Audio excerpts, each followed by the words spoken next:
going on, guys? Welcome back to another episode of Pure Evil MMA. I'm your host, as always, Evil Eddie from MyMMAnews.com. Glad to join you guys once again after a really exciting night. Like, DC was even saying in the commentary, and I thought he did a really good job, him, Dominic Cruz, and John Anik. They brought up in the fight, like, it felt like a championship fight, and I totally agree with that. I was at the edge of my seat leading up to this entire card, knowing that Justin Gaethje and Dustin Poirier both go in there and put on a performance of the year, performance of the night, at least the bare minimum. So we all knew that we were in for a treat tonight, and I didn't know what to expect with a lot of the other bouts. But all in all, they ended up really good. There were some sour moments though, like Carlos Condit. I was so excited in that first round, and then come to find out, you get submitted in the second round. So we're going to be reviewing all of that card right now here on Pure Evil MMA. We're going to be updating. I'm here in the new studio. Well, big shout, we're doing this in the new studio, new setup that you guys bought because you purchased all Pure Evil MMA merch, which I really appreciate a lot. But yeah, guys, we're going to be updating UFC Pick'em winner ranks. And if you don't know what I'm talking about already, let me just update it in case we have any new listeners out there. Make sure first you subscribe down below here on YouTube, iTunes, Podbean, Stitcher, Podomatic, wherever you're listening or watching this right now. And we have a UFC Pick'em League where it's a bunch of MMA fans, and every time there's a UFC event, we all make our predictions on the official UFC.com website. And you can download that on your Droid, on your iPod, iPad, whatever. You can do it right here on your computer, UFC.com. Well, we have a league set up and are doing giveaways. So anytime somebody wins a fight night, they're going to be getting a Pure Evil MMA bracelet. They should be in here Monday morning. And big shout out to Iceman, the official Iceman, back on top of things. I mean, last year, Iceman was in first place throughout the most of the entire year, at least the second quarter, at least the second half of the year. And I just checked UFC Pick'em updates, and he won tonight. He's still in the lead overall, so you have a UFC Pick'em bracelet on the way, and I believe you've won 2 or 3 fight nights now. You'll have to tally that all up. And once you reach 10, you win a free Pure Evil MMA t-shirt. Look at the shirt I'm wearing tonight. One of the best movies ever. Base Jam. Alright, so here's what you guys can expect on today's podcast, or tonight's podcast. It's about 11:13. It's kind of cool that these fights ended really early. An amazing card for a Fox card, especially since it was free. And you had all these weeks. I mean, last week when it came down to fight night, I was in Brooklyn for the weigh-ins, covering the weigh-ins, giving everybody all updates, and even had Rodney James Edgar call in to give his opinions on some of the breaking news that was going down. It was just madness in Brooklyn. Like, it was so hard to wrap my head around everything that was going on. By the time it came to fight night, I think a lot of the media, even the fighters were like mentally drained at that point. And if we're comparing the actual fight cards, if we take away all the drama that happened last week and we're just comparing the fight card, the results, I think tonight was a huge success. If we have to rate tonight's card, we're going to do that at the end of today's show. So while we review this card, I want you guys to keep in mind where this ranks out of from 1 to 10. 1 being the worst, 10 being the best. Going into this, I thought this could definitely be an 8 out of 10 card, especially with everybody that was on the card between Michelle Waterson versus Courtney Casey, Carlos Condit returning. There were a lot of questions there that we wanted to see answers. Justin Gaethje again returning, his 3rd fight in the UFC. Was he going to be able to get back on track, or is he going to be another one of these fighters that goes in there and puts on exciting performances, but just can't lock in? We're going to discuss that right now, so let's just jump into that. Make sure you guys follow me on Twitter at evil_echo. So let's jump into that main event. I mean, we were going into this with a lot of questions. Originally, I thought that Justin Gaethje was going to go in there and, wear down Dustin's leg, which we saw in that first round. He went in there, and he was just ripping apart Dustin's leg. Everyone knew this. There was no way Dustin didn't have any idea that this was probably going to be in the game plan. Here go the fucking dogs. Here, Oscar, relax. So, no. No, stop. Oy. Sorry about that, guys. One thing I ask is keep the dogs quiet. They're never quiet on these live streams, so I got to apologize about that. But trying to get back into my train of thought. Oscar sitting here watching Phineas, Phineas and Ferb, dude. Just ignore what's going on outside of the bedroom, bro. Just watch Phineas and Ferb.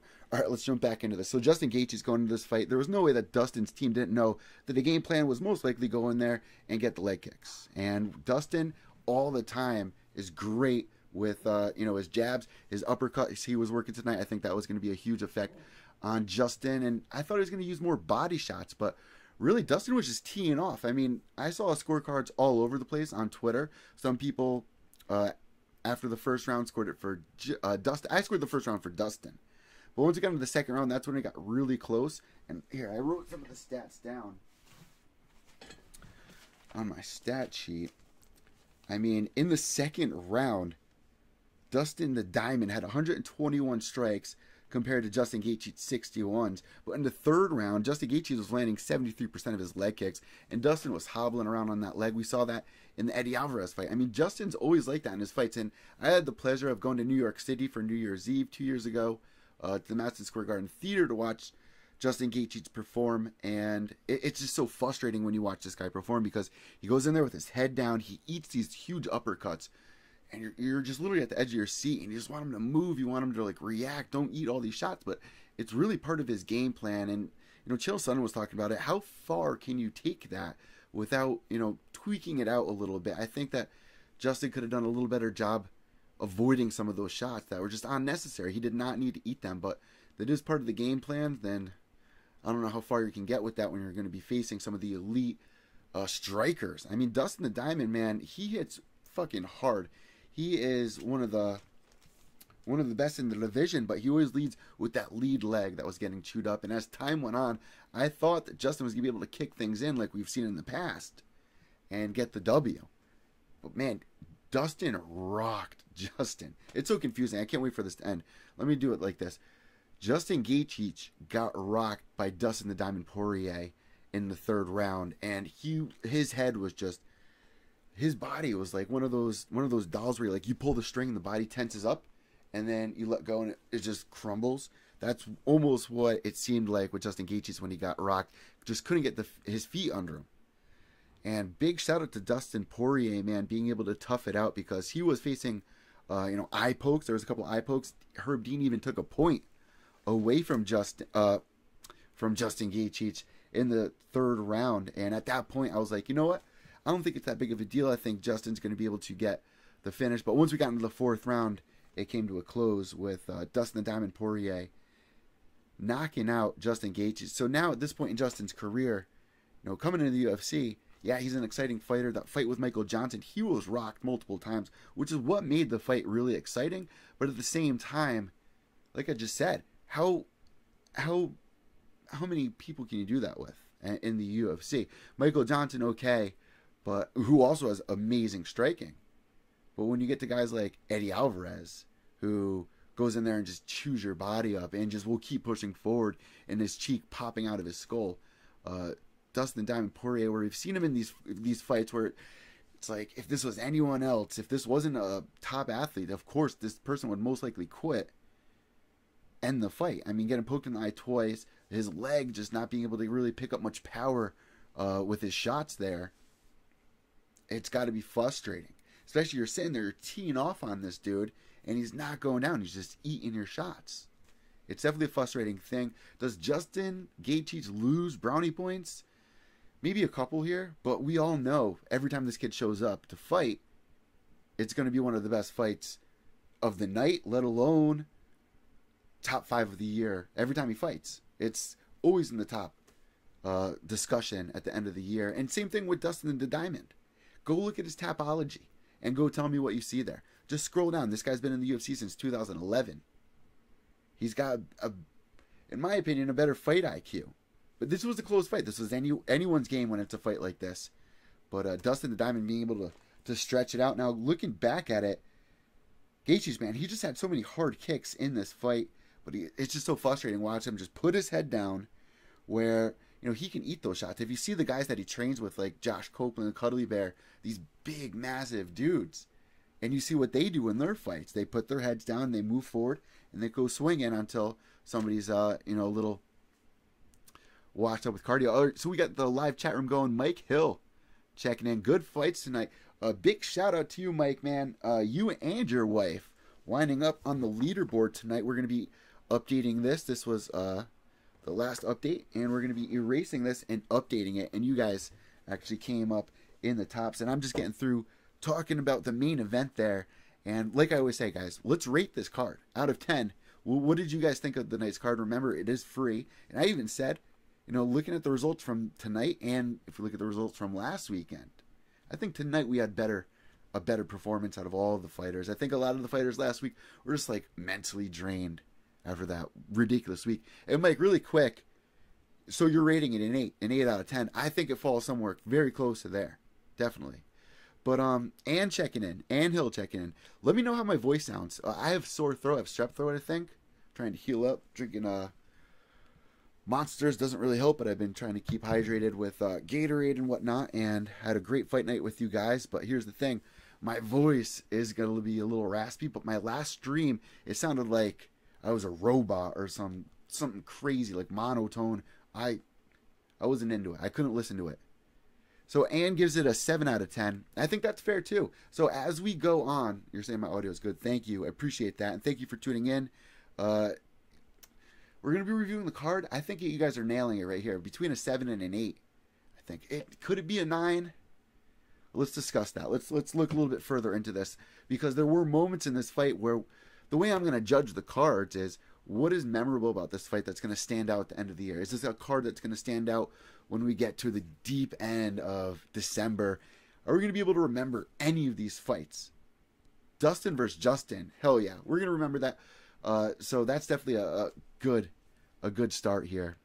Our co-main event has an emotional toll with it, which is another good sign of rating it a high card. Even though it's sad, I will never say, and you guys know this, I will never tell a fighter that they need to retire.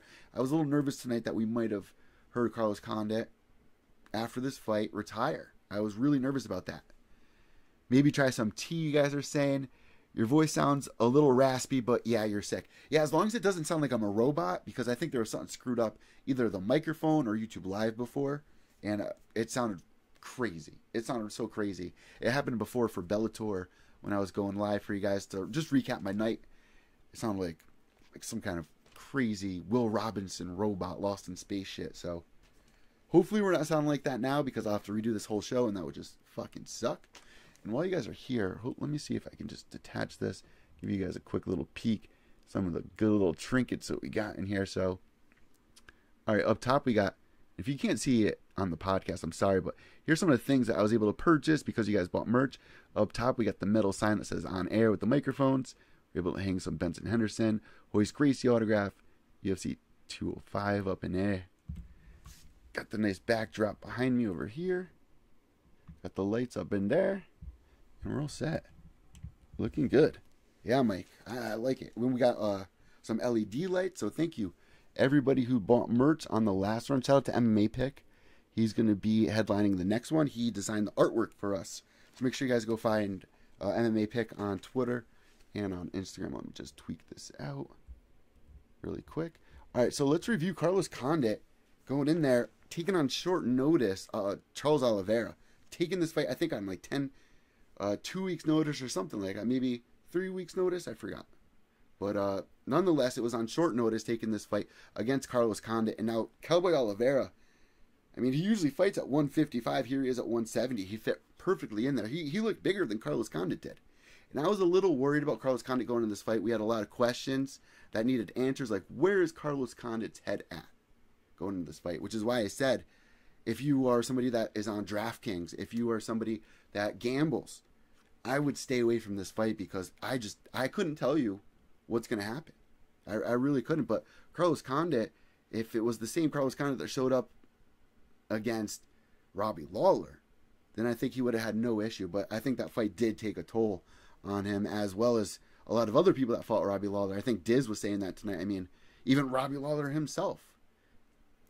So Carlos Condit on a rough end of things. And it was really upsetting to watch, because I was so happy to tweet out that he won the first round. I mean, did he win the first round? Did you guys think that he won round one? What are you guys saying? So he came in on 2 weeks' notice. You guys love how the studio looks. Thank you. And it's only going to get better. It's only going to get better from here on out. But, this fight, did you guys score that first round for Carlos Condit? Because I thought a huge factor in this fight was Charles Oliveira's strength. I thought that was going to play a huge role in this. And it's saying, yeah, the fake cowboy won. So if you guys don't know, Ann Hill, Chillzone95 on Twitter, she is a huge Cowboy Cerrone fan. And yeah, I think when Cowboy Oliveira came on the scene was really for the Cowboy versus Cowboy fight. And after that, I really don't want to call the Brazilian Cowboy Cowboy anymore. I want to just call him Charles Oliveira. But yeah, the fake Cowboy won tonight in the second round. I mean, sunk that choke in so deep. Let's go back. What do I got written down here on my notes for this card? Yeah, this had... So the Brazilian Cowboy, he's finished 15 out of his last 18 fights. That's fucking impressive. But taking this fight on short notice, they were just... You don't know how a fighter's going to show up. You didn't know if Carlos Condit was going to show up confident, but, I mean, he had the same old stare looking down at his opponent like he did in the WEC days. But he's just been on a rocky road. I don't know what it is. I don't know if he has 1 foot in, 1 foot out. We do know that he did make a plan B, opening up a coffee shop, hoping that he would name it something like Natural Born Brew or something crazy. But, Jesus, man. Carlos Condit, I think now he's 3-fight losing streak, 2-fight losing streak. I think it's actually a 3-fight. So let's replay this just off the top of my head. He gets the win over Patrick Cote, then gets the loss.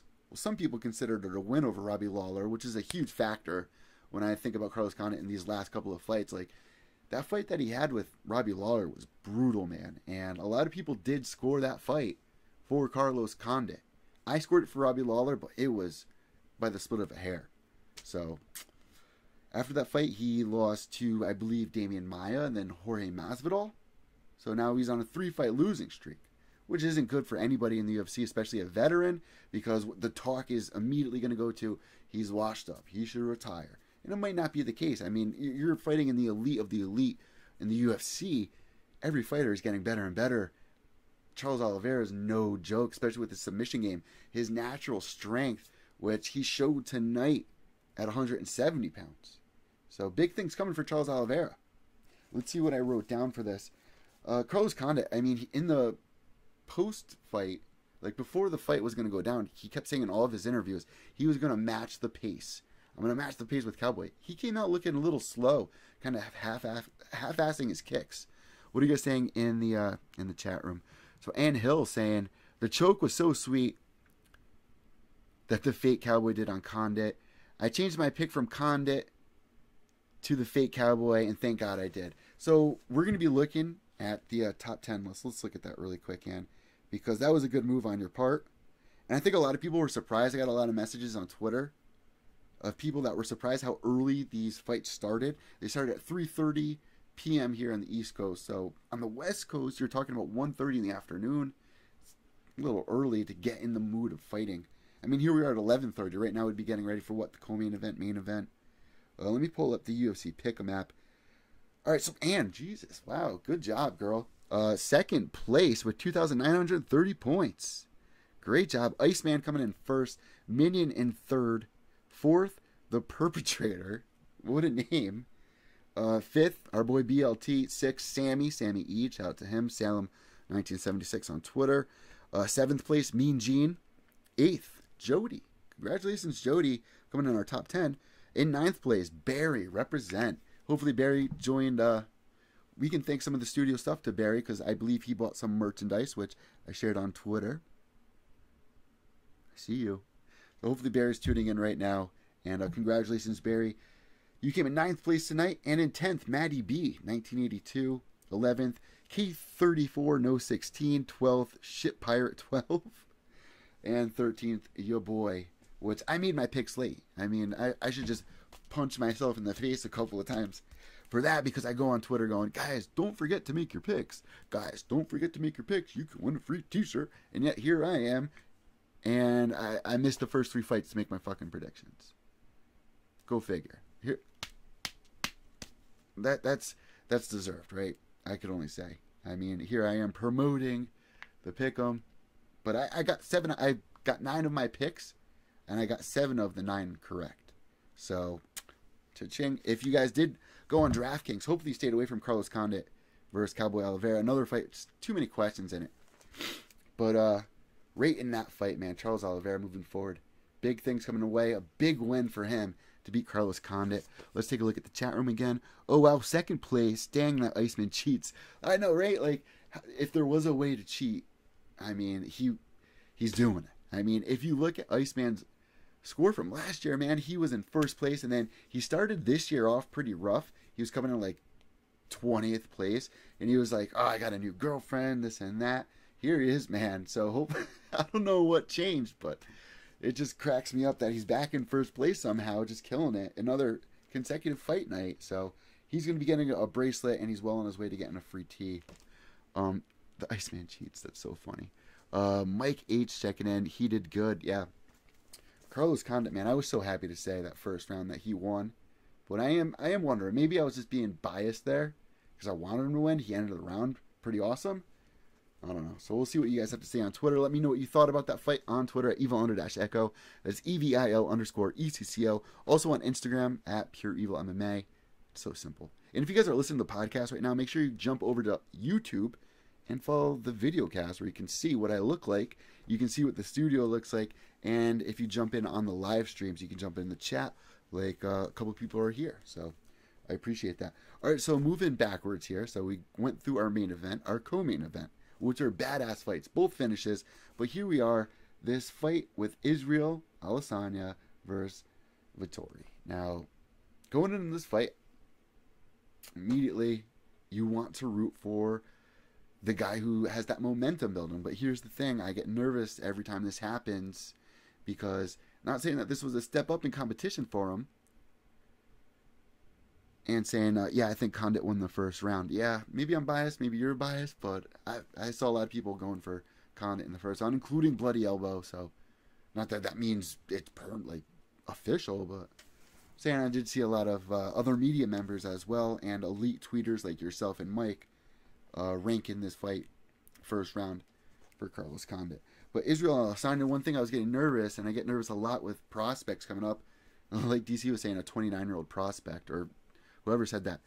But here's the thing. Every time they match him up with somebody that's maybe a little higher up than their last opponent. And if you look at his last opponent, it wasn't like I'm talking about Israel Adesanya. It's not like he demolished him. But slowly but surely through that fight, he was able to pick him apart with some really nice, sharp shots that broke his body down. He couldn't take the pain. And ended up getting TKO'd.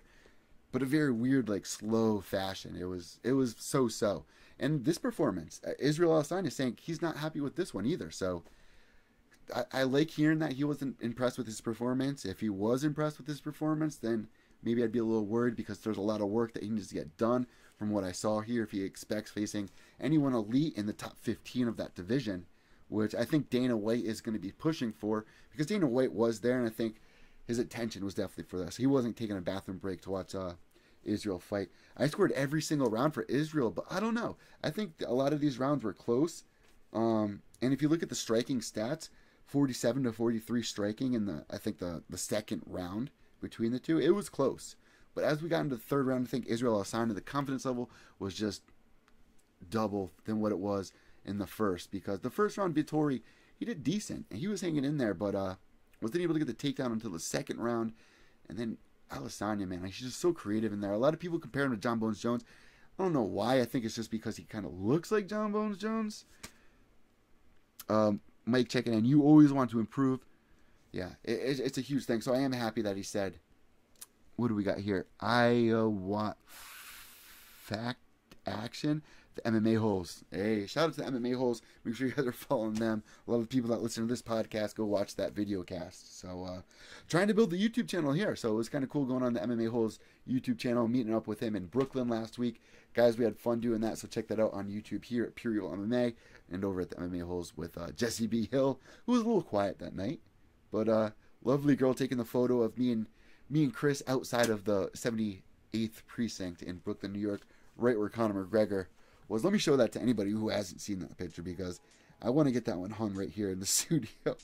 I mean, it was fun meeting Chris. Unfortunately, we didn't have enough time to keep recording. We actually got kicked out of Starbucks because it was so late.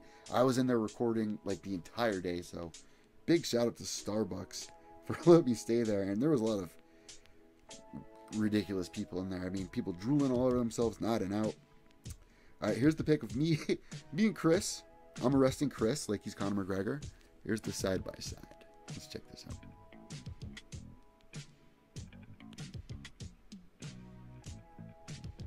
Fucking hilarious. You guys can see that better on Instagram. If you're listening to podcasts, I gotta apologize once again here on the live stream. We usually make this convenient for both of you guys, but that one definitely needs to get hung right here behind me. But Israel Adesanya, not too happy with his performance here. Moving forward, I don't think you can give him a top 15 guy yet. And like I was saying, I get nervous because you look at guys like Lando Venata, who was coming up with that spinning wheel kick knockout, and he trains with Cub Swanson. He's going to be the next big thing. And then he gets matched up with the kid from Tough 22. What the hell is his name? The kid that was like, you better bring a change of underwear to Cody No Love. Saying that ridiculous stuff. What the hell is his name? Because he is a great Muay Thai fighter. And he's been on the roll, but I can't. David Timur? Yeah, David Timur. I mean, Lando Venata versus David Timur, I thought it was going to be a tight matchup, and Lando was going to be able to stretch the win. No. And I get nervous about this a lot. Even with Mark Diakese, another one, with the red mohawk. You know, you had, whatchamacallit, coming in the octagon saying, you deserved a red mohawk. You got the knockout in like 34 seconds or whatever. You beat my time. Dan Hardy, I'm talking about, telling Mark Diakese that he's the next big thing. And then in his next fight, he chokes. I was a little nervous that this might happen to Israel, but now he's got his toes in the water here in the UFC. You know, he has the kickboxing background. I think it's Sambo background, which is kickboxing with takedowns, I think. Or it might just be kickboxing. I believe he's just coming over from kickboxing, actually. I think I'm talking about somebody else. But, I mean, a win's a win here. A win's a win. And I didn't think he did that bad. I think they put on a great fight, even though it was a split decision, which I was surprised about that. Was anyone else surprised it was a split decision? I mean, the first round was close. Let's see how I scored it. I scored all 3 rounds for Israel, but maybe the first, or I don't know. I don't know how you guys score this. Let's see what you guys are saying. John Jones, Israel, and Michael Page have same fighting style. Yeah, they kind of look alike, which some people are like, you're racist for that, but Israel and John Jones, they have like the same facial features and just that lankiness, and just the way he operates inside the cage, which it's like he's free drawing. It's like nothing's permanent. He's just like, he's like water, like Bruce Lee would say. He's just in there, and if the opportunity comes to slip an elbow, he'll slip an elbow. If the opportunity comes where he can do a quick spin move, he'll pull that. He doesn't have like that fear. He doesn't have that fear holding him back like you see with like Rashad Evans nowadays, who's been knocked out violently, who's been embarrassed before in the past on big pay-per-view cards. With Israel, I don't think that's the case with him. I think that this is a fresh young guy. Well, he's my age. He's 20. Well, he's older than me. He's 29 years old. And he's got a lot going for him, man. He's pulling the trigger. I love seeing that. He's the way that he moves around, the way he works his feints, his foot movements, it's just beautiful to watch. Even though it went to decision, it was an exciting fight if you know what you're watching. Let's see what we've got going on in the chat room once again. Eddie, that pic of you and Chris is great. I know, I love it. I mean, here's the story behind that. We were all about to leave. We were getting kicked out of Starbucks. I was like, you guys can't leave until we walk. Like, it's literally a block away from the Barclays Center. Like, this trip was so convenient. And you guys can watch the entire trip here on the YouTube channel. I live streamed the journey via my Instagram story, so you can watch like 10-second video by 10-second video. And the entire way up there, like, I was on the train, I find out that Max Holloway gets injured, pulled off the card. I mean, it was just a roller coaster of emotions the entire day. It was one of my more favorite trips to cover fights, which is how much was going on. It was definitely the best pre-fight day in MMA history. You can't say it was the best event. You can say the most dramatic, one of the most dramatic, top 3 most dramatic cards. I was right there for it. So it was only right to get a picture with Chris from the MMA Holes after all these years. Shout out to you guys, though. Really, it goes back to Minion McGrunion, going on almost 3 years ago now, introducing me and Chris right here on YouTube. I was doing more of the podcast, but Chris got a good thing going on here on YouTube. As I scroll up and see, he's already being compared to Venom. Oh, Belvin Flipmunk checking in. Yeah, so guys, yeah, let's talk about this a little bit. Michael Venom Page, John Jones Bones, and Israel Adesanya, they really are like one and the same. They really are. Like, they could have came from the same nut sack. Who knows? They might have 3 different mamas, but the dad might be the same. And I don't mean to be like fucking ridiculous by saying that, but really, all 3 of these guys' fighting styles, I know they get mad about it if you compare the two, but they look very similar. And the other thing about all of it, even though Michael Venom Page is over at Bellator, I think that if he did come over to UFC, you see a lot of people doubting him, but if he did it the right way, like they're doing with Israel, and not just throw these guys to the wolves, you can build a great star. And I think Bellator is kind of holding out on that. And I don't think Michael Venom Page is going to be going anywhere. John Jones Bones, on the other hand, he's just an issue altogether. What are you guys saying in the chat room? What's up, people? Just hanging out. Belvin, just hanging out. Laugh out loud. What are you guys saying? The Pokemon guy. Yeah, Michael Venom Page. Never forget that night. That was one of his best knockouts. I was happy that they matched him up against Cyborg as well, because it was a step up in the right direction. Even though Cyborg, a lot of people say, was on the down side of his career. And now, unfortunately, he has to retire after that fight. But I don't know. Are you guys excited to see Israel Adesanya's next fight? Because I am. I mean, he might not be excited in his performance, but at the end of the day, he got the win. He went in there. He looked awesome. He put on a show. So nothing to be ashamed about. He wants to make Cunt great again for some reason. I mean, he tweeted that out in his last fight. And what about his post-fight speech as well? I mean, last time around, he was on my boys over at Submission Radio on their podcast, and he was saying, I'm going to piss all over the octagon. And then in the octagon, he gives that same speech, which was like, all right, you already said that once this week. Be a little more creative, but he plugged it. A lot of people didn't hear it on Submission Radio, so I was a little interested to see what he's going to say tonight. And he was like, I'm going to shit in the octagon, or some weird ass something that was just like, all right, you said something a little weird, but whatever, man. You got the win. I'm excited to see what they're going to match him up with next. Should he be able to take on a top 15 opponent? Let me know here in the chat room. Let me know on Twitter and Instagram at Pure Evil MMA on Instagram, and at Evil_Echo on Twitter. All right, Belvin Flipmunk saying Israel has better boxing than early John Jones. He's closed the gap training for Glover in DC, though. Here's another thing. Israel's a little older as well. Israel's not 21 years old. Israel's 29 years old. And you're right. DC was saying tonight that he brought John Jones in. I mean, he brought Israel in as a training partner for the John Jones fight.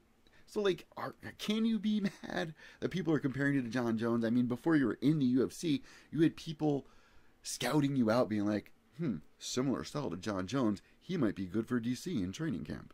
Like, you can't be mad at anybody for saying that. So I don't feel bad saying that at all. Very similar styles between the 3, though. I think you're going to see that a lot. But out of the 3 guys, John Bones Jones, he's going to be the most successful out of 3. How far can Israel Adesanya really go here?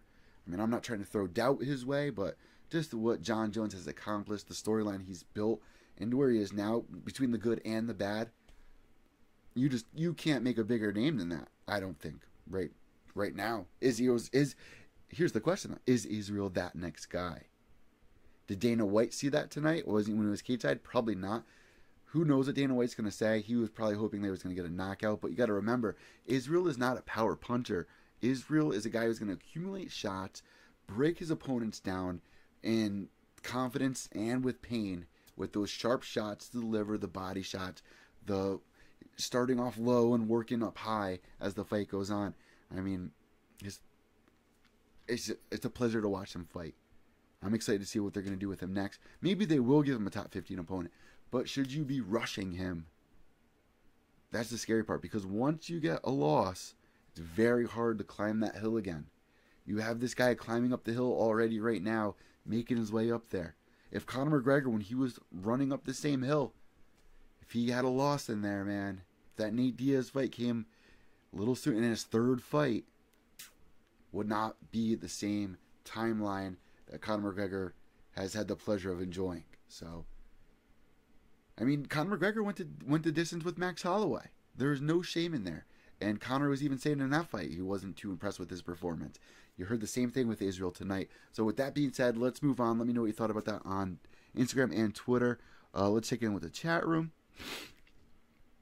All right, and check it in. Yeah, I think Paige can do good if he gets into the UFC. I would be interested in seeing that. I just don't see Bellator releasing him. I think Bellator will dish out a little extra cash for him, considering the cash they allegedly gave Dylan Dennis when he has no MMA fights. And for Dylan Dennis to go out there and say, "Oh, I'm the highest paid fighter in Bellator," I want to see him get his ass kicked. And he has an upcoming fight, man. So we'll see what happens. We'll see what happens there. But I would like to see him come over, both those guys. But I think it's a good place for them to be over at Bellator. I like Israel Adesanya, 29 years old. What he's got in the pot right now, dipping the toes in the water. He's a fresh face in the UFC. It's not like he came over from Bellator. If you're a diehard fan, you know who this guy has been. And a lot of people say it's kind of weird because you would think Bellator would pick up a guy like this. But we're lucky. We got Israel here with a win tonight. So let's move forward with that being said. You know, Vittori, though, man, no love lost there. I mean, I wanted my Italian Roots to win. He got a takedown. He did pretty well. He was walking Israel down the entire fight, so not bad, matey. Not bad. Nothing to be ashamed about.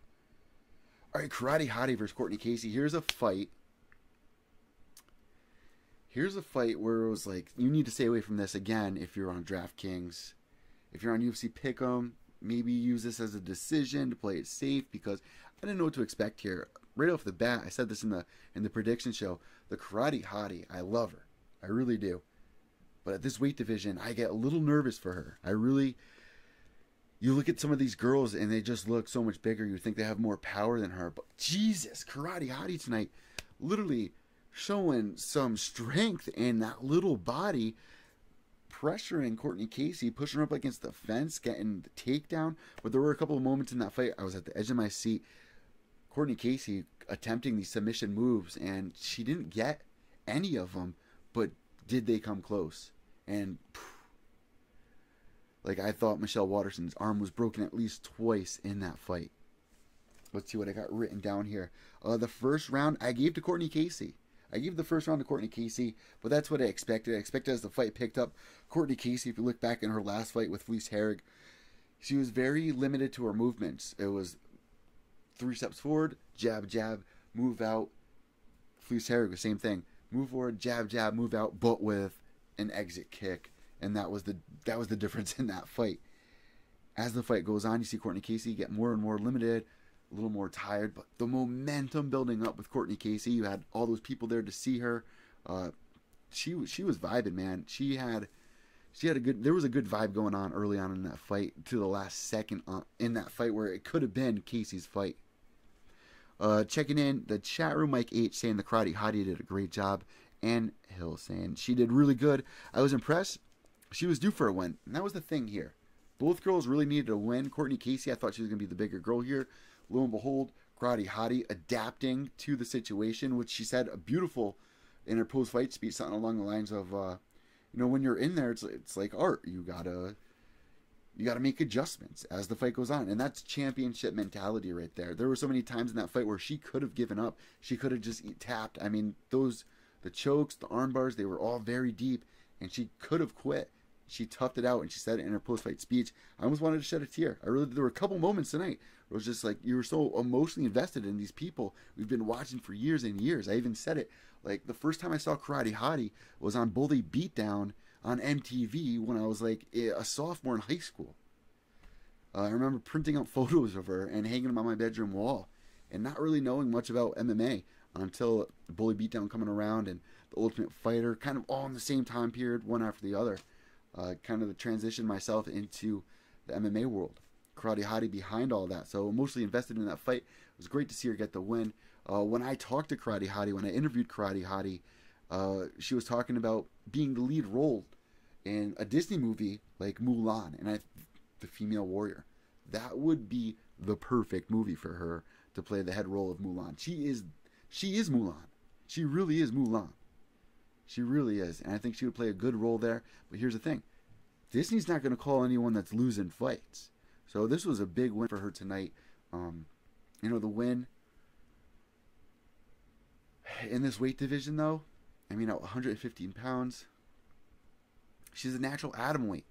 So as this escalates, as she's going to be climbing this ladder, how far can she really climb until she really is out-muscled, out-powered? But big win for her tonight. Let me give a quick checkup on the Fight of the Night bonuses. I believe Fight of the Night bonuses went to... Let's take a look really quick.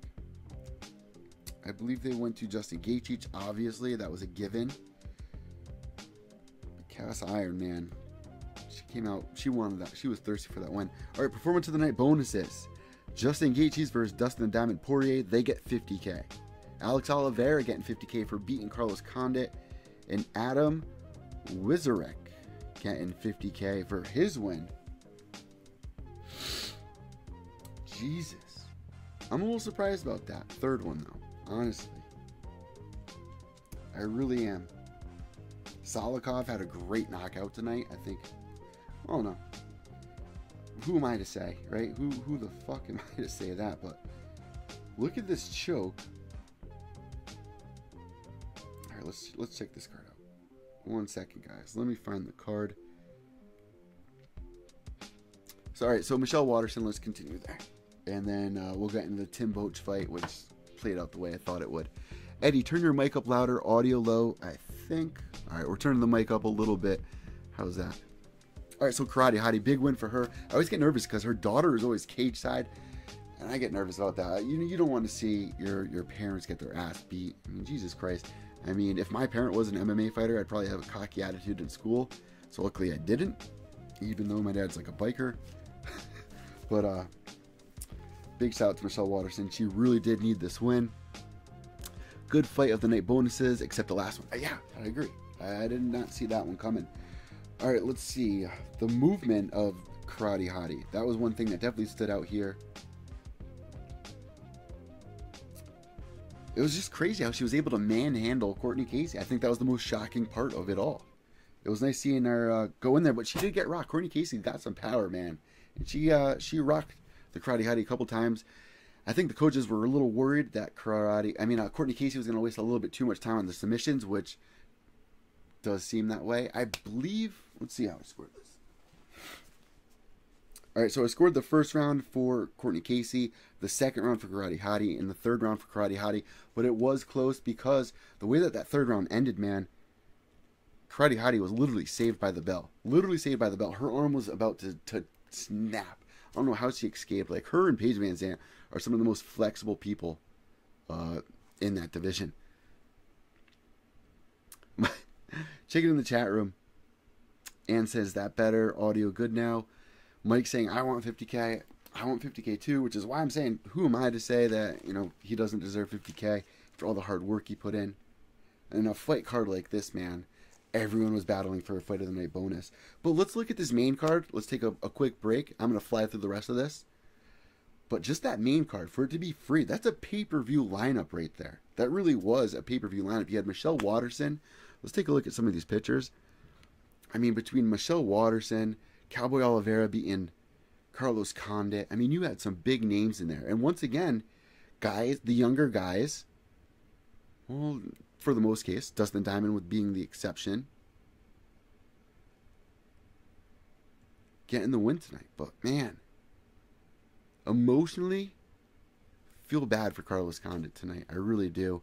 And I really wouldn't be surprised if we hear an announcement coming up. I mean, do you guys think that he's going to take another fight? It's just so hard. It really is. I'm so happy for Dustin the Diamond Poirier to get that win, though. But Justin Gaethje's, on the other hand, no brownie point loss there. If we had to rate that main card out of 10, I'm giving it a 9. I think it had all of the right ingredients for a fight night. If we had to pick out the last couple of months to show like a friend that's new to MMA, I would pick tonight's fight card because there's so much of stories behind all of these fighters, what they have to offer, what their strengths are, where they're heading, the win streaks, being with their backs up against the wall, really needing a win like Michelle Waterson. It had all of that. So 9 out of 10 for that main card. As we look to the prelims, like I said, I'm going to fly through this, but Antonio's Carlos Silva getting the win over Tim Boetsch as expected. I mean, Tim Boetsch, hot and cold, hot and cold. Another one where like your heart says I want Tim to win, but it's a tough one, man. It's he might be Bellator bound at this point. I really don't know. I think he's on a 2-fight losing streak. Somebody correct me there. I haven't looked too far into that. Before that, Rainey versus Solikov. He got Solikov getting the TKO in the second round. Beautiful TKO as well. The spins were there for Solikov. The low spin kicks. I mean, he had all the things that we wanted him to bring to the to this fight, to the UFC, and he's finished 13 out of his last 14 opponents, which is hats off to Solikov. Is he ready for a top 15 opponent? That's another question. I mean, a lot of the guys here, I think, are ready for that next big jump, but just be careful here with a lot of these guys. Wilson Hayes versus Moraga. This is a fight where I scored for Wilson Hayes. Or no, I didn't score it for Wilson Hayes. I picked Wilson Hayes, but Moraga I scored it for. The first round I gave to Hayes, second for Moraga, third for Moraga. But Wilson Hayes, explosive as always. Working the kicks, but he got rocked a couple of times. What the fuck was that? Whew. All in all, though, the prelims are pretty exciting with a lot of guys that are trying to make their way into, that top 15 spot. So let's look back. Now that we recap most of this fight card, big shout out to, let me just finish this off really quick for you guys. Brad Tavares gets the win as well. Big shout out to Brad, trying to get him on the podcast. He had some words backstage with Michael Bisping, so let's take a listen to that really quick. This is what happened backstage directly after that fight went down. Leave Michael alone, man. Hey, congratulations. Hey, come on, Brett. Come on, dude. Get the fuck out. Come on, let's do it. Hey, buddy. Come on. Hey, come on. So you can't see the video. It's on my Instagram page at Pure Evil MMA. Brad Tavares, after the fight, goes backstage, starts calling out Michael Bisping. So you got to love stuff like that. And do it. Like, you got to plant seeds, man. I mean, you got to get people to start talking about things, start retweeting things, sharing things, have people talking about it on their podcasts and tell them to go check it out. I mean, it's important. This day and age, it's important to build that storyline, build that excitement up. And tonight had a lot of that. So it really was a good night. At the beginning of this, I think one of you guys said 7 out of 10. One of you guys said 8 out of 10. This is an 8 out of 10 card. It could even be a 9 out of 10 if there were more finishes. But emotionally, I was invested in this entire card. I'm giving tonight a 9 out of 10 for a free card. Definitely a 9 out of 10. No doubt about it. It is getting hot up in this studio with all these lights on me. Alright, so before we wrap up tonight's show, let's update the rankings. So like I said, Iceman in first place. Let's jump on this shit real quick. So overall, we're going to be updating this. So I'm going to update this now and take a picture, and I'll post it on Twitter for everybody and also on Instagram so everybody knows. And I'll be hanging this up in studio. So every episode we're going to be updating this throughout the year, and you guys are going to be racing to get your free Pure Evil MMA tee and bracelets. Alright, so overall in first place, Iceman. In second place, Shit Pirate. Third, BLT. Fourth, Minion McGrunion. Fifth, True Q Metal. In sixth, Andrews MMA. Seventh, Chill Zone. Eighth, Salem 1976. Ninth, The Perpetrator. 10th, Pat. That's our top 10 guys.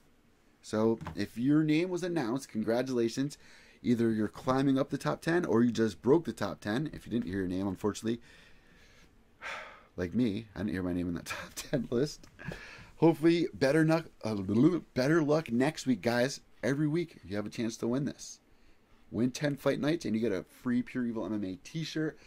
Make sure you follow me throughout the week on Twitter. We're always talking MMA opinions. I appreciate everybody that has engaged with me this week. We got a new podcast coming out this week. Special guest, Matt Bassett from the UFC with an upcoming fight.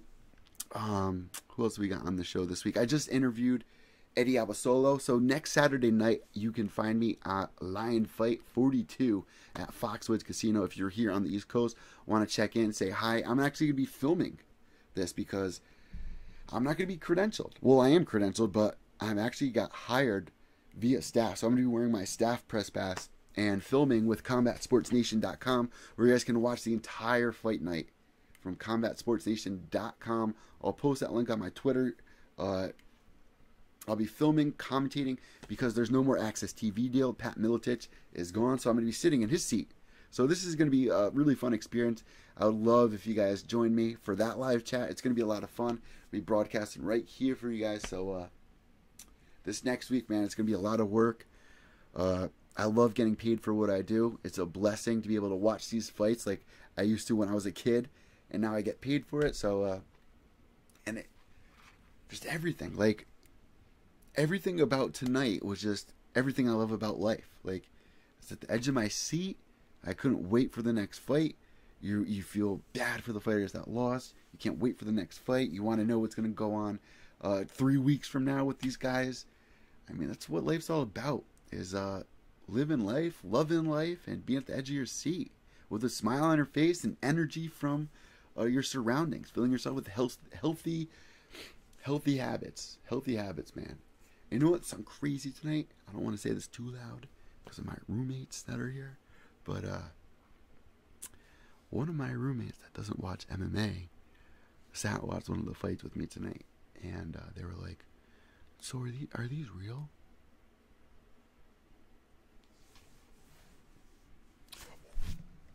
What? What?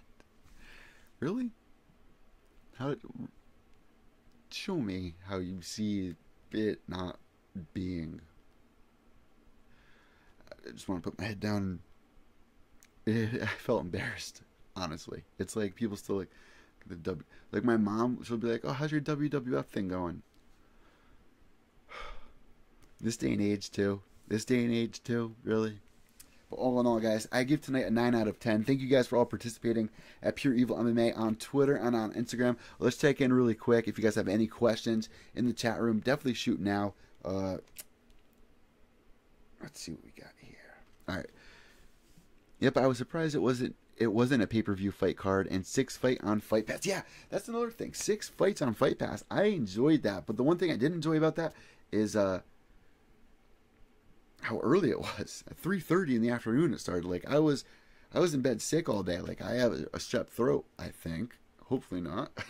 But I was in bed and I was like, well, wait, the fight's already started. I was late on my picks for Pick'em. It was fucked. It was completely fucked. And if you're on the West Coast, like some of our listeners, like Pat, some of our MMA friends, that's 1:30 in the afternoon. That's a 1:30 in the afternoon. Fights are starting. How do you get yourself geared up for a fight at 1:30 in the afternoon unless you're watching Jerry Springer?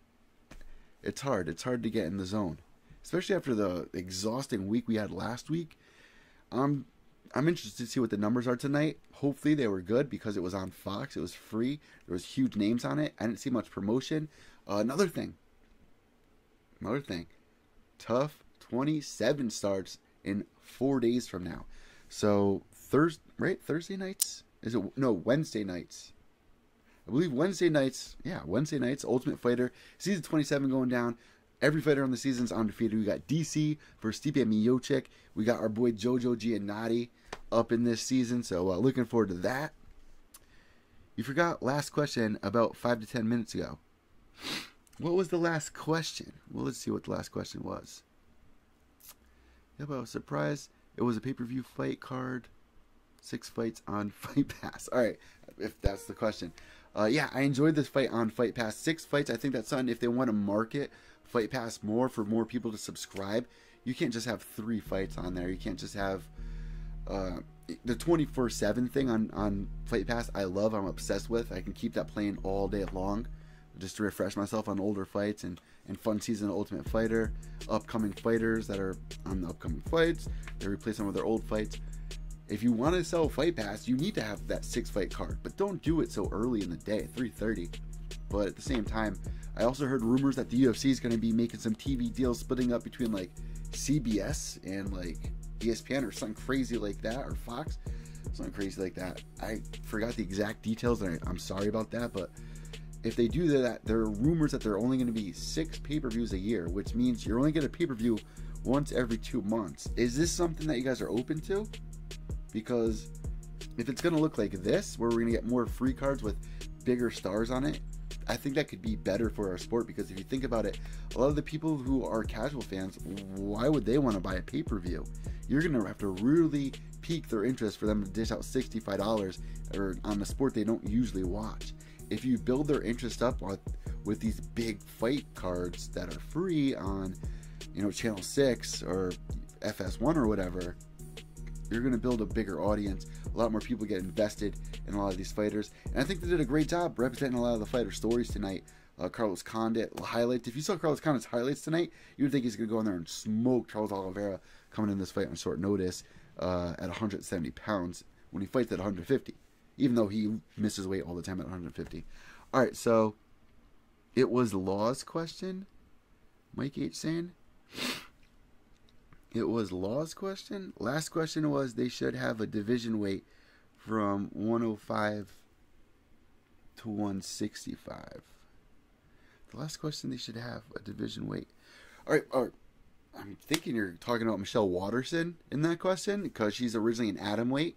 I would like to see her at atom weight at 105 pounds. Is UFC going to open that division? I'm kind of shocked that they opened a 145 pound division before opening up. I don't know about this, but I'd feel safer if Michelle Waterson was at atom weight, which Invicta has. I mean, you can just bring up all the atom weight Invicta girls if you really wanted to. It might not be the best fights, but Jesus, Michelle Waterson, how far can she go as a natural atom weight? The girls are just going to get stronger and harder to beat. As if they were going to have 105 and a 165 pound division. I don't know. Those are the rumors going around. I mean, Artem kind of hinted towards it. Conor versus GSP. I don't know. I heard rumors that Conor was going to fight RDA, and then they booked it with Kobe. Conor really fucked up last week. I would love to see Conor versus GSP. That could be a step in the right direction. I want everyone to take Mayweather's name out their mouth. I don't want to see Mayweather Conor. I think Conor versus GSP, that would be a fun fight. And if you know Conor, he always wants to one-up himself. He always wants to do the next big thing. That's GSP. And GSP letting the title go kind of makes me think GSP might be on that same page as well. Because let's not forget, if we rewind a couple of weeks, even maybe 2 months ago, 3 months ago now, John Kavanaugh took a trip over to GSP's gym. I bet you guys forgot about that, because I certainly did. So there was possible talks about GSP versus Conor McGregor. I would love to see it go in that direction. And checking in, we need more women fighters in the 145 pound division. I 100% agree. And this week it was announced that Megan Anderson is going to be fighting Holly Holm for that #1 contender fight, which is awesome, because every time they fight at 145 pound division, it's always a title fight. They're throwing people in there. You can't build a division that way. You can't just throw girls to Cyborg and then say you didn't win, so we're just gonna number you from 1 to 15 as you lose to Cyborg. No, you got to build this division more. Megan Anderson coming over, perfect warm-up fight for her. If she can't beat Chris Cyborg, if she can't beat Holly Holm, there's no way she's gonna beat Chris Cyborg, especially after what we just saw Chris Cyborg do to Holly Holm. But if Holly Holm beats Megan Anderson, I don't know how interested I am to see that fight, that rematch again. I feel like Holly Holm has had a couple of chances, and just, I don't know what's going on with her. But a win over Megan Anderson, is it going to be what she needs? I don't think so. I don't think it's going to be what she needs to get another title shot. I think it's a path leading to nowhere, but you're going to get a lot of interest in this fight. I am so interested to see Megan Anderson go in there. I think Holly Holm wins this fight, though. I think Holly Holm takes it, but hopefully Megan Anderson could go in there, and that's the whole point of matching this fight up, is if Megan Anderson goes in there and squashes Holly Holm, hopefully it doesn't go to decision, because Holly Holm fights usually do go to decision. Megan Anderson fights in the UFC, first time, probably going to go to decision. Let's hope not. But if she goes in there and puts on some crazy performance over Holly Holm, you're going to get a lot of people pumped up for her to fight Cyborg. Because with the way it is right now, her coming up from Invicta to the UFC, which is what they keep doing and doing, there's no interest there anymore. There really isn't. She's squashing people like Leslie Smith, who's in the UFC, squashing people like Holly Holm. What makes me think that a girl from an Invicta is going to come up and show her something that she hasn't seen? I don't see it. So I think this is a perfect fight for Megan Anderson and Holly Holm. Or not really Holly Holm, but more so for Megan Anderson. The chips are really stacked in her corner here. Conor's a disgrace to the UFC, Mike H saying. Let's talk about this for a second. Here we go. All right. So Conor McGregor being a disgrace to the division. I found out some useful information. Well, not useful. I found out some information this week that I wasn't used to hearing. Somebody very high up in the MMA media scene told me that he went over to Ireland to cover fights for Conor McGregor. And the Irish actually aren't fans of Conor McGregor whatsoever. They actually can't stand Conor McGregor. They don't like the way that he acts and represents the Irish. But at the same time, he's the polling guy in UFC that's making a name for the Irish and, you know, gaining respect. But when you're going around doing stuff like this, it doesn't look good. But the Irish heritage, you're backing your boys up. You're backing your boys up. You got Khabib messing with Artem backstage. Khabib, you really didn't think that was going to piss Conor off? Conor's going in and smacking up Irish mafia members. You don't think he's going to come smack you up? So, with that being said, it's upsetting that Conor McGregor is acting this way. Look at Artem's last fight that he had in the octagon. Mark Goddard having to stop the fight in the middle of all the action because Conor McGregor's walking around the octagon hammered, yelling fight instructions. It doesn't look good. You have Conor over at Bellator jumping inside the cage, pushing Mark Goddard around, starting fights, jumping in his face, hitting cameramen. It doesn't look good, and it hasn't looked good. And I'm a McGregor fan. Like, I've been following McGregor this entire time through it all, and I was loving like his smart talk and stuff like that. I don't love the physical stuff. And if we replay the evolution of Conor McGregor's throwing game, it starts back with throwing a Monster Energy drink. Then it goes to picking up a chair at the Media Day face-offs, and you had T. Wood filming it all, saying he ain't gonna do shit. World star, and then he picks up another object somewhere else, and now you have him picking up freaking dollies and they're smashing bus windows. It's not cool. It's not cool at all. However, here's another thing that you have to keep in mind. That morning after, I had my mother's roommate call me. I had my grandmother call me. I had people message me nonstop on Twitter. I got 100 new followers on Instagram. My profile was checked over 3,000 times on Instagram that day, or that week altogether. It did good for our sport. It was everywhere. Everyone wanted to know about it. People were going straight to the sources of their inner circle. I had all my friends messaging me wondering what was going on. They knew I was heading up to Manhattan. It was a lot of fun, but at the same time, the fighters who were injured, the people who were affected by this, like imagine being on a bus, going on with your day, and someone smashes the window. Like, your instincts are going to kick in. Your survival instincts are going to kick in.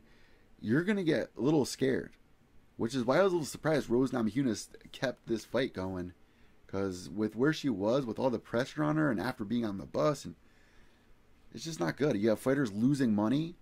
It's just not cool. It really isn't. Artem losing his fight because his friend takes his back. It's bullshit.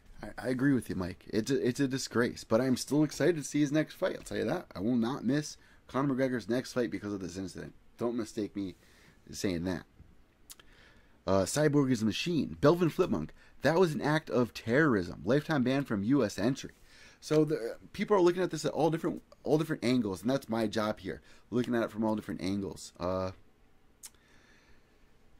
mean, if you're looking at an act of terrorism, it means that you're looking at it like it was premeditated. He was coming over from Ireland to cause a fight with Khabib and cause this mess. I really don't think Conor McGregor knew that window was going to bust. I'm surprised that window even busted. Here's the other thing. I do believe Conor McGregor was most likely going to be in New York, in Manhattan, for this pay-per-view card, because one, you had it originally being Tony Ferguson versus Khabib. These guys are fighting it out to see who's most likely, maybe not most likely, fighting Conor McGregor next for that lightweight title, whatever that lightweight title is, or who really is the lightweight champ. But I think Conor McGregor was coming over originally already. I mean, I think Dana White was probably going to fly him out either way. You had Artem on the card. Conor McGregor's always there to back him up. I don't think Coach Kavanaugh was there, though. I think Coach Kavanaugh was over at Bellator. So, Artem needs his boys there. You have people picking on Artem. You don't put Artem in a corner. You do not put Artem in the corner. Nuh-uh. But, yeah, man, a lot of people are upset with Conor McGregor. As much as I'm enjoying, talking about it and seeing, the views go up and people following and whatever, it's uncalled for. And it can't be, you can't escalate this anymore. That has to be the peak. I mean, he has to go back to court on my birthday, as a matter of fact. June 14th is his next court hearing. Is this going to affect his next fight? Maybe not, even though there were rumors that he was going to fight RDA and that got pulled because of this incident. What? Oh, no, man. You had Scott Coker being like, Conor, you can come to Bellator if you want, which won't happen. But a lot of people are really upset with Conor McGregor. Let's check back in. Ann Hill responding to Belvin, I believe. But Conor will fight again because he is a big money draw for UFC. Exactly. And at the end of the day, you have Dana White going, this is the most disgusting thing I've ever seen, but really, he's still going to lock himself in his freaking penthouse and count money all day after people are buying that pay-per-view. And matter of fact, how did that pay-per-view do? Because I think more people were more concerned about the drama than they were about the actual outcome of any of the fights. I am happy that Rose Namajunas did win, though. Really happy that Rose won that fight. Conor will beat the charges against him. UFC will pay, and so will Conor. And if you look at like Volkan Oezdemir, who recently had charges against him, a UFC fighter with violent charges, standing up to somebody, he had a fight immediately right after that against DC. Didn't hold him back. Did it affect him mentally? I don't know, but Conor McGregor, I doubt he even fucking cares. I mean, he did tweet this week. He was like, something along the lines like, I'm thinking about it now. Like, now that I'm sitting on the idea. But does he really apologize for it? I mean, Belvin was even tweeting out this week. He was saying that Conor McGregor has people going after Ali Abdelaziz. And if you are into, all the headlines and stuff like that, and like to get into these kind of dramatic discussions, definitely go follow Belvin Flipmunk on Twitter. I enjoy all of his content. I would never mute him. People are always freaking out, but it's getting a lot of attention. It's stuff that people do enjoy talking about. There is a scene for it. So if you guys do enjoy, like, the dramatic side of things, and talking about racism and stuff like that, Belvin Flipmunk is where it's at right now. On Twitter at Belvin Flipmunk. That's BELVIN FLIPMUNK. So, right, Belvin saying UFC was in on staging of the bus scene, but Conor escalated it to psycho level. UFC rep Vicky Coughlin led him to the bus on the elevator after Andrew McGowan of Mac Life let them in the building, which a lot of people have been speculating. People have been speculating this all week, really. Conor McGregor being let in the building, but it's fucking Conor McGregor. If I saw Conor McGregor, I mean, all the rest of the fighters are there. You would guess that Conor McGregor got called in. I wouldn't know that there's issues that Artem got picked on. You see Conor McGregor, you open the door. There was a list of people that were not allowed in the building afterwards, which I thought was pretty funny. A list of media and stuff like that. But to say it was staged, I don't think it was staged. I think Conor went there knowing that he was going to do something. And if you look back at the video, he like picks up a smaller object, puts it down, and then grabs the dolly, which was stupid. Shouldn't have done that. But I don't think it was staged at all. I mean, you have fighters that are literally losing money. Kids aren't going to be able to eat. I mean, that sounds dramatic, but there's fighters that have to work 2 jobs still in the UFC. They're not like the MLB players. They're not like the NFL players. They're not like fucking these golfers. These guys are legit struggling week to week, year to year, trying to make as much money as they can. And when you're training week to week to week to week, spending all this money on fight camps and getting ready for your fight, and cryotherapy and all the shit that goes along with it, to get pulled off a card because of Conor McGregor's action is just fucking bullshit. I have to agree with Mike here, and I do agree with you too, Belvin, on some cases where it's bullshit. And maybe you should look at it like an act of terrorism. But at the same time, it's a sport. It's promoting the sport. But when I was seeing people like ex-WEC owner tweeting out like I was in fear of my life. Maybe he actually was. I was joking about it with Rodney, but maybe he was. Like, put yourself in that bus. Close your eyes, put yourself in that bus, and you're about to go home after a long media day, and then you're fucking Conor McGregor like a psycho running out, and then the window just shatters. People are screaming and yelling, and it was just a madhouse, a stressful situation. And shit, if you're gonna go in there and throw dolly through the window, you had fighters that got cut up like Michael Chiesa, and I always butcher his name, and the only reason I keep pronouncing his name like that is because I've been doing it since day one. But Mike, man, I wanted to see that fight so bad. Paul Felder getting pulled off that card, that was a huge kick to the balls. I mean, the real fight was Al Iaquinta versus Paul Felder. This is a slap in the face to Al Iaquinta, really, now that he has the loss, because it's taken away some of that momentum that was building up. All right, chat room is going crazy. It's actually mandatory. Belvin Flip Monk saying it's actually mandatory to ban him if he either pleads guilty to any crime or is convicted of a felony. So I guess he's changed his lawyer, matter of fact, and saying, Belvin, that will never happen. Money talks. Mike H. I would rather watch West Side Story than watch him fight again, but that's just me. So I'm guessing you're saying Conor McGregor, which really I find that so hard to believe. I really do, because I don't know how many fighters out there, you can count them on your 10 fingers, that is like a must watch. Conor McGregor is in that first group of 5 on my list. I mean, this was more talked about than the fights themselves. So really, it's a win for Conor, but you can throw shade at me for saying that as well, because it's disgusting what he did. You guys are right, 100% right. I wouldn't fucking do that. It takes balls to do that. But man, he stood up for his friend, and I wish I had a friend that would stand up for me like Conor McGregor stood up for Artem Lobov, and I'll leave it at that. And it's funny, Manny McGrunion brought that to my attention with all this drama going on. CM Punk's fight got buried under all this drama, just like Tito Ortiz just burying it.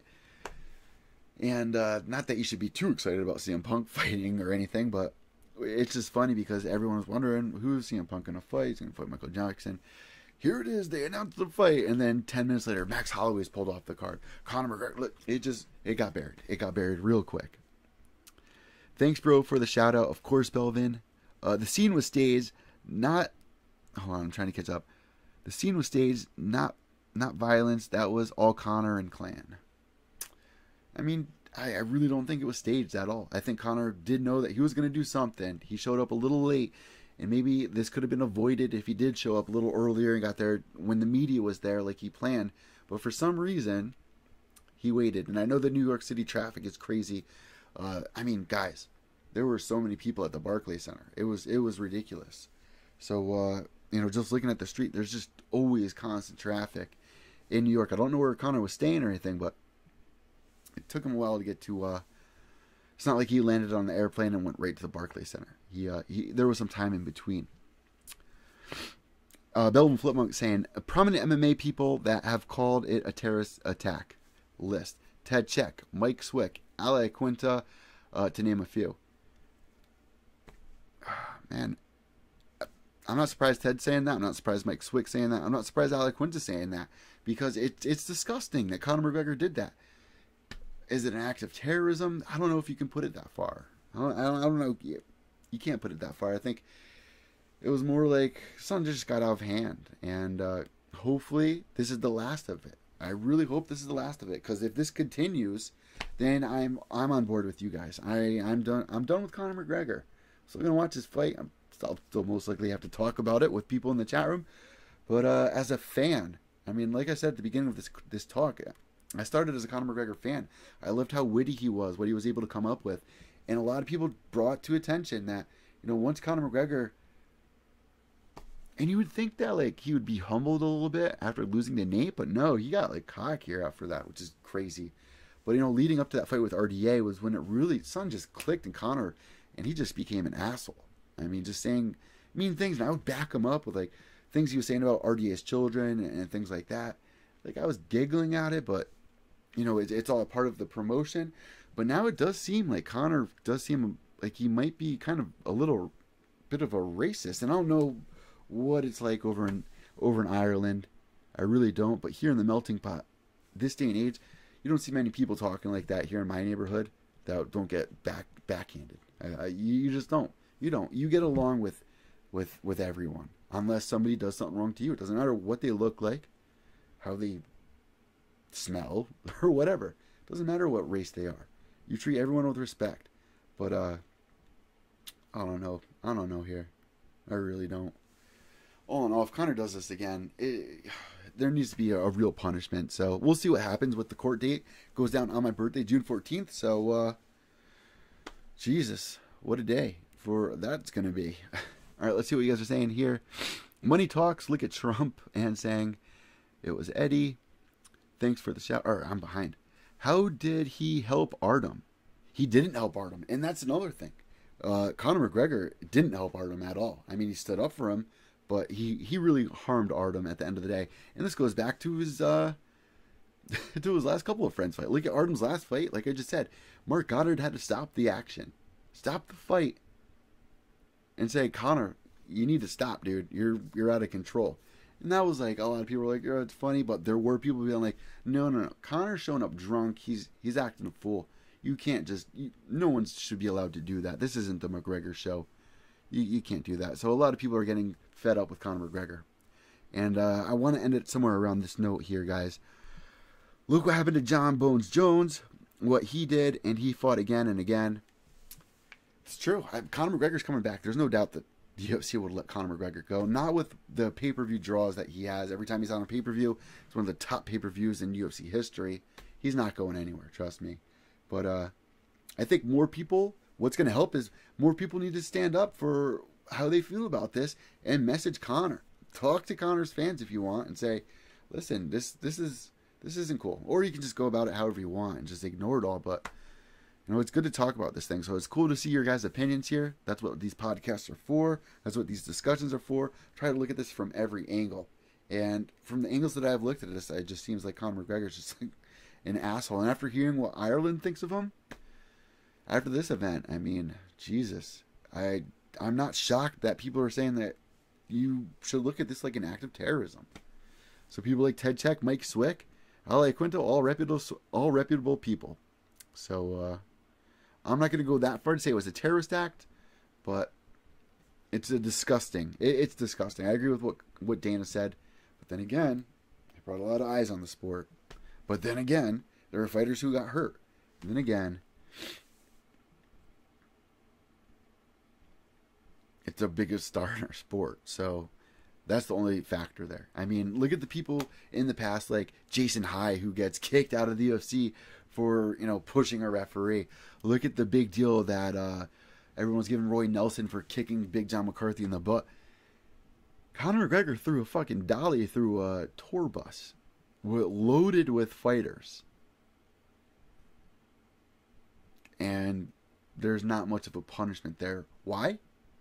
Because he's the biggest star in our sport. If he was Jason High, if that was Roy Nelson, believe me, you wouldn't see this fighter ever again. You wouldn't even hear them want to talk about him ever again. But since it's Conor McGregor, there you go. They have their favorites. They really do. People are treated differently. And it's the sad truth. It really is. All right, last notes here, guys. As we reach, hour and 20-minute mark. Wow. But Ann saying, look what happened to John Bones Jones. That's a good example there. And then John Bones Jones keeps getting busted. Like, it's just nonstop there. Another case of somebody that just keeps getting chance after chance after chance. Is that as extreme as John Bones Jones, like hitting a pregnant woman? It's close. It's getting close there. Conor's getting pretty reckless. I wouldn't be surprised if you hear a news story of Conor probably getting hurt. And I don't wish this. I don't wish this at all. But if you're looking at the way things are going, if you're looking at the scale of the way I got to take my Dayquil as I'm the sore throat. But if you're just looking at the way this is all escalating, it's only getting worse. When is enough finally enough? Is the question. When do Conor McGregor fans say, this is bullshit, dude, I'm not going to buy your fights anymore. Like, you are an asshole. I don't think fans are quite at that point yet. I really don't. Matter of fact, I think more people are now more familiar with Conor McGregor than they previously were. Like I said, my mom's roommate called me. My mom watching Conor McGregor pay-per-views. My grandmother going, "Did you see the news?" Yeah, I saw the news. My phone's been going off and non-stop, Grandma.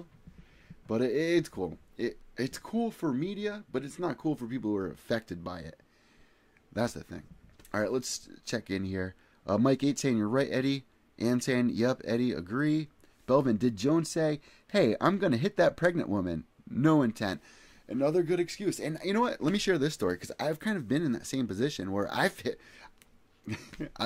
boned somebody, and not on purpose. So here in the city, I woke up early. I had to use my mother. This is going back 5-6 years ago now. Way early on in me and Andrea's. This is a really funny story, and I'm going to end it on this note. This is way back when I first started dating Andrea, maybe the first year we were dating. I was in the city. I was driving to my friend's house, who just got back from college. I was going to visit him.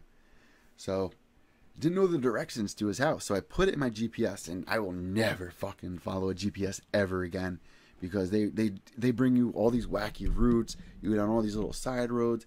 It just got me all lost and discombobulated. So I'm going down one of the side roads by the train station. The light starts turning orange. I'm almost under the light. Like, I'm at the line. And there's a car. So I'm heading this way. And there's a car right here trying to turn down the street to the right of me. So I started going through the light. And they saw the light changing. So they started going through the light at the same time. And ended up hitting me. And ended up T-boning me towards the back of my car. So it was their fault. But lo and behold, the lady was pregnant, man. And I felt awful. And like Belvin said, I couldn't control the situation. I mean, oh, my heart sunk in that moment too. Like, it was crazy. The car hit me, and 6 or 7 people popped out of the car. And all I could think, once I saw the lady that was pregnant, was oh my God, my heart sank. And I can only imagine how John Jones felt. But with that being said, boy, was I careful from there on out. If I ever saw an orange light again, I was going to just slow down and stop. I wasn't going to try to race it. John Jones, on the other hand, has made multiple mistakes since then. And this last mistake, though, I will say this, out of all the times I haven't agreed with things he's gotten busted for, I do believe John Jones is innocent this time around. I don't think that he intended to take that supplement. But do me a favor. Go back this week's episode of MMA Roasted. My boy Adam Hunter on MMA Roasted had Colby Covington on his podcast this week. And Colby used to be roommates with John Bones Jones. And Colby shares a story about how John Bones Jones is just an asshole. Once he started doing steroids, he would come home on roid rage, apparently. And if a blanket was out of place, he would have roid rage and throw Colby up against the wall and look at him with these crazy demonic seed of Satan eyes. Go back and listen to MMA Roasted podcast. It was pretty funny, and it was kind of cool to see Colby, but at the same time, you can take Colby Covington's word with a grain of salt. I've interviewed Colby Covington before a couple of years ago when he was trying to get the fight originally with RDA. He did a pretty slick thing with making a Gmail account that he hacked into RDA's Gmail account and had all these emails from Uriah Faber, RDA to Uriah Faber saying, "Hey man, where can I get a good spray tan?" To Dana, saying to Dana, all this stuff. It was clever. It was so hysterical. And like I said, you can't take what Colby says with 100% certainty. Here's Johnny, Mike H said. Let's see. Last thoughts here. Was Conor's rampage an accident, premeditated violence, with intent, all caught on video? Here's the thing. I think he went to the Barclays Center with intent of causing a similar situation like he did at the press conference with Nate Diaz. And allegedly, the story was they were trying to get there for the media, but they missed the media, and that's how they wound up in the parking garage with the buses. Jesus Christ. I mean, the way that all escalated.